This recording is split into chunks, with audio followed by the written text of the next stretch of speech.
In April 2010, the Eyjafjallajökull volcano in Iceland erupted, sending a plume of ash into the jet stream, where it quickly reached major cities in Western and Northern Europe. Thousands of people were stranded at airports around the world as 20 European countries closed their airspace for 6 days.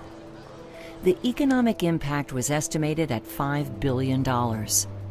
Volcanoes emit clouds of ash and sulfur dioxide gas. The ash consists of sharp-edged silicate particles which can abrade and erode aircraft parts and melt into volcanic glass in jet engines. The ash clouds are difficult to spot away from the volcano because they don't show up on airborne weather radar and can look like weather clouds from the cockpit.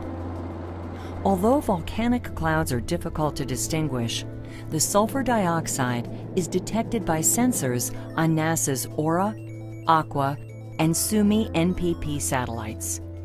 Scientists at NASA's Goddard Space Flight Center developed a way to use sulfur dioxide as a proxy to identify and track ash clouds. The volcanic clouds, they're moving very fast from big eruptions, so the satellite data are ideal platform to monitor these clouds globally when they move with the winds in the jet stream. Dr. Krotkov is leading a new NASA-supported project to integrate critical satellite data about volcanic clouds and sulfur dioxide into the models and tools used by the agencies that track volcanic clouds and issue alerts. The main hazard from eruptions in Alaska are explosive volcanic eruptions that put ash clouds up into the air. There's about 25,000 passengers per day that transit over volcanoes in Alaska, and Anchorage is a top 5 air cargo hub in the world. We work cooperatively with the Federal Aviation Administration and the National Weather Service here to get the warning messages out to the aviation community and as well to the general public. Aircraft move at in excess of 500 miles an hour, and so the faster you can get data in, process it, and have it available for analysis, the better you are.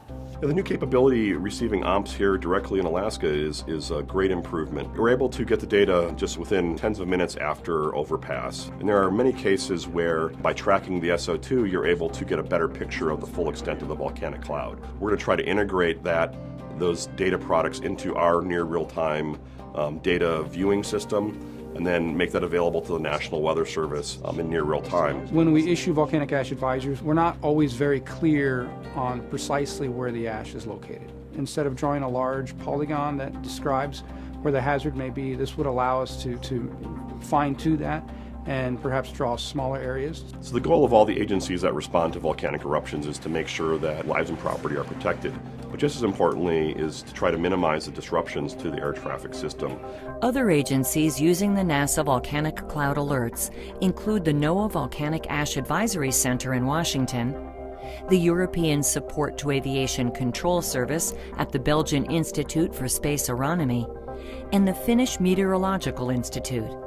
A private company called Metron Aviation is using the NASA data and alerts to develop a web-based tool which calculates the impact of a volcanic ash hazard in terms of additional flight time, exposure to the ash, and blocked routes. The tool is designed to help the aviation industry determine the safest and most efficient way to use the airspace. One day, the kind of long and widespread disruption that occurred in 2010 may be history.